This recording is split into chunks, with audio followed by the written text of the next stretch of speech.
Hi friends, welcome to Skyflare network. మనం ఇప్పుడు పవన్ కళ్యాణ్ మరియు జనసేన పార్టీకి సంబంధించిన ఒక ఆసక్తికరమైన వార్తతో మేము ముందుకు వచ్చాం. తెలంగాణ, ఆంధ్రప్రదేశ్ రాజకీయాల్లో తన ప్రత్యేక గుర్తింపు సంపాదించిన పవన్ కళ్యాణ్ ఇటీవల జనసేనలో ఒక కొత్త కీలక నిర్ణయం తీసుకున్నారు. సినీ మరియు వ్యాపార రంగంలో పేరు సంపాదించిన రామ్ తుల్లూరిను పార్టీ జనరల్ సెక్రటరీగా నియమించారు. ఇక నుంచి పార్టీ ఆర్గనైజేషన్ వ్యవహారాలని ఆయన మోసుకోవాల్సి ఉంది. అంటే పార్టీ కీలక నిర్ణయాల్లో ఆయన కూడా భాగస్వామిగా ఉంటారు. రామ్ తుల్లూరి అంటే కేవలం సినీ నిర్మాత మాత్రమే కాదు, ఐటీ కంపెనీలతో బిజినెస్లో విజయం సాధించిన వ్యక్తి. 2016లో టాలీవుడ్లో కూడా అడుగుపెట్టారు. ఆయన చేసిన చారిటబుల్ కార్యకలాపాలు, సామాజిక సేవలు పవన్ కళ్యాణ్ దృష్టికి వచ్చాయి. అప్పటి నుండి 2014 నుండి రామ్ తుల్లూరి జనసేన పార్టీకి మద్దతుగా నిలిచారు.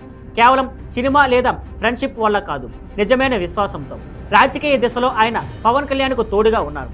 రామ్ తుల్లూరి సామాజిక మాధ్యమాల్లో కూడా పార్టీకి గుర్తింపు తెచ్చారు. జనసేనకు ఒక డిజిటల్ విభాగాన్ని కూడా రూపొందించారు.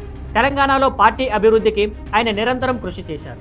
సినిమాల విషయానికి వస్తే ఆయన నిర్మించిన సినిమాలు డిస్కో రాజా, నేల టికెట్, చుట్టాల అబ్బాయి, మస్కా, మెకానిక్ రాకీ ఇలా పెద్ద హిట్ సాధించకపోయినా సినీ పరిశ్రమలో ఆయన ప్రయత్నాలు నిలిచాయి.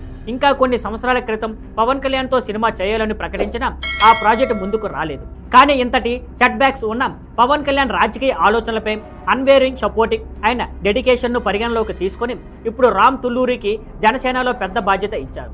ఈ నియామకంతో రామ్ తుల్లూరి భవిష్యత్తులో ఎన్నికల్లో కూడా అవకాశం పొందవచ్చని అంచనాలు ఉన్నాయి. ఇది మనకు చూపించేది ఏంటంటే నిజమైన డెడికేషన్, సమయానికి చేసిన సహాయం మరియు నిజమైన విశ్వాసం ఎల్లప్పుడూ గుర్తించబడుతుందని.